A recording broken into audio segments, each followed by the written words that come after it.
السلام علیکم دوستانو، نن په T10 لیګ کې د کولافایر راوند دوې لوبې ترسره شوې.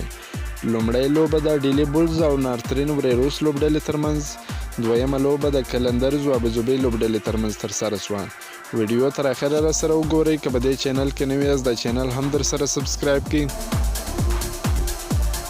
د T10 لیګ کولافایر راوند په سیالیو کې نن نارترین وریروس او ډیلی بولز لوبډلو لوبه وکړه.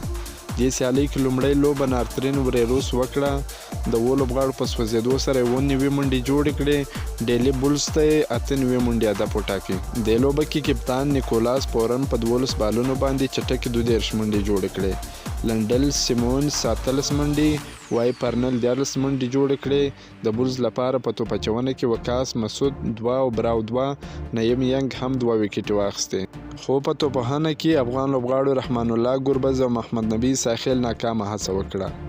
رحمان الله په 7 بالونو باندې 14 منډې جوړې کړې. نبی به 1 منډه جوړه کړه، خو بیا هم نورو لوبغاړو شیرپانی او ټامابل وکولی شول چې د لوبې هدف په 9 اوور کې ترلاسه کړي. په 5 وکټو یې ماته ورکړه.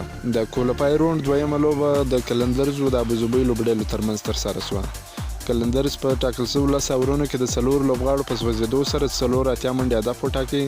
نوین الحق په 2 اوور کې 6 منډې ورکړلې، 2 مهمې وکټې واخیستلې.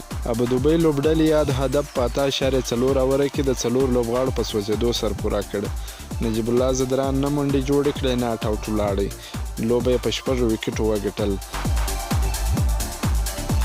دا و په T10 لیګ کې د افغان لوبغاړو تازه معلومات. که مو دا معلومات خوښ شوي ویډیو در سره لایک کړئ. که په دې چینل کې نوی یاست د چینل هم در سره سبسکرایب کړئ. تر بیا د الله په امان.